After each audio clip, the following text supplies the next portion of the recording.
The hot stove has gotten so hot that as I'm recording a reaction video to the Yankees trading for Frankie Montas and the Orioles trading away their superstar Trey Mancini, another trade just happened. I'm seeing it. I don't know if you guys can see it. Hold on. Does that say Christian Vasquez has been traded to the Houston Astros? You're telling me that Martin Maldonado no longer has to try and hit baseballs anymore?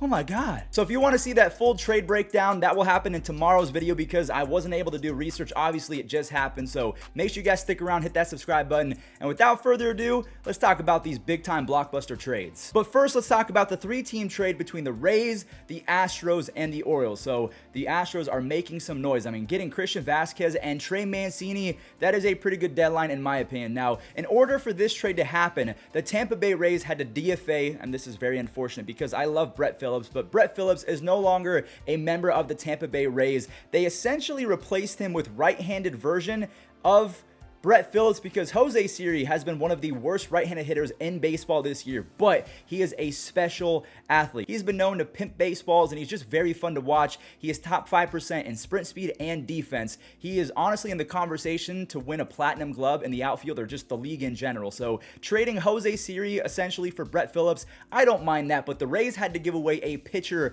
to the Orioles, and he's actually pretty solid, so we'll talk about that in just a moment. Let's talk about what the Astros got in this haul. They are getting Trey Mancini, which is weird because the Orioles are only 3 games back, and he's kind of the heart and soul. He overcame cancer with the help of the Orioles, so I don't know why they chose to give him away, although there might be a big reason, and again, we'll talk about that once we kind of break down all of these trades. Jaden Murray is also going to the Astros, so Trey Mancini, he was drafted 9 years ago by the Baltimore Orioles. It's really sad to see him go. He has a career 115 OPS plus, so he is a 15% better than average hitter. And this year, he has 16 doubles to go along with 10 home runs, so the power is a little bit down, but he has still been very, very productive. He's also been the #1 guy on the Orioles in terms of getting on base, so again, doesn't make sense.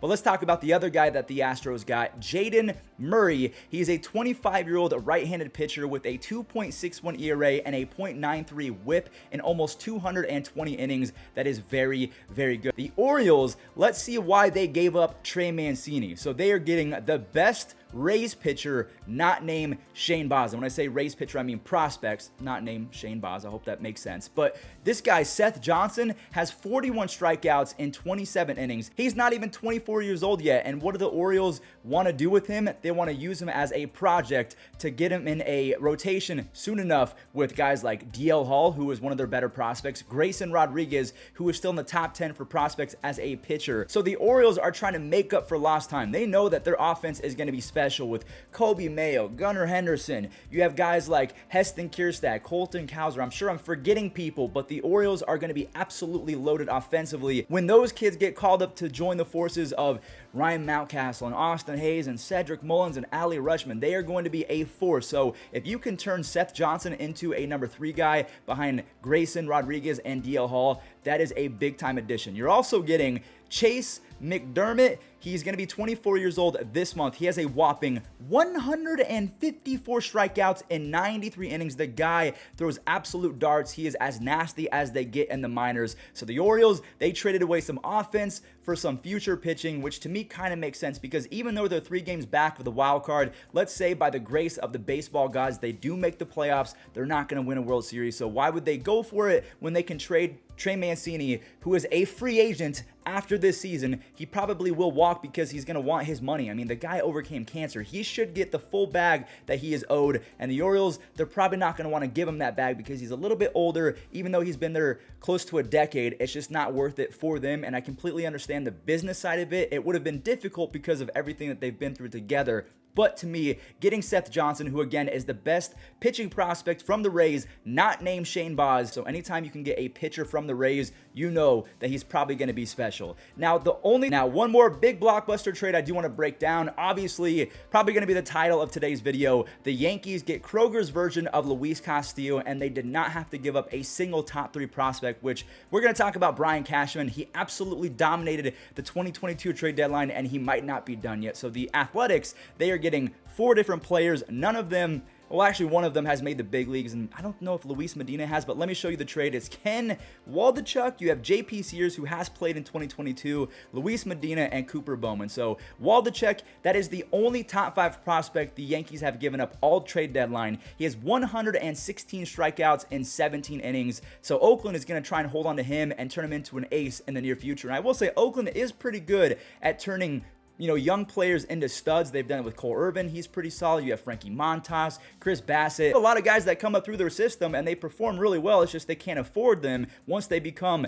fantastic baseball players. So the A's also get JP Sears. He's not a big K guy. He's not going to blow you away with 99 to 102, but he is incredible at getting outs, at least in my opinion. He has a 2.05 ERA in 22 innings, so he is going to be serviceable in that Oakland, whether it's the rotation or the bullpen. He's going to eat innings regardless. Luis Medina, he might be one of the nastier arms in all of minor league baseball, but he just can't find the zone sometimes. He's going to strike out a million guys, but he's going to walk a million guys as well. So you're kind of just crossing your fingers that the A's can fix him. And then also the final player in this trade that the Oakland Athletics are getting, Cooper Bowman. He is an infielder who has a chance to be a nice power speed guy. For example, he has 8 home runs and 35 stolen bases in 80 games this year, but that's at high A. He's only hitting .212. I know batting average is not the end-all be-all. He's getting on base 35% of the time. He's stealing at a high clip, so if he can be a 15 home run, 20 stolen base guy, the A's, they will take that. Now, why did the Yankees give up a top 5 prospect in Ken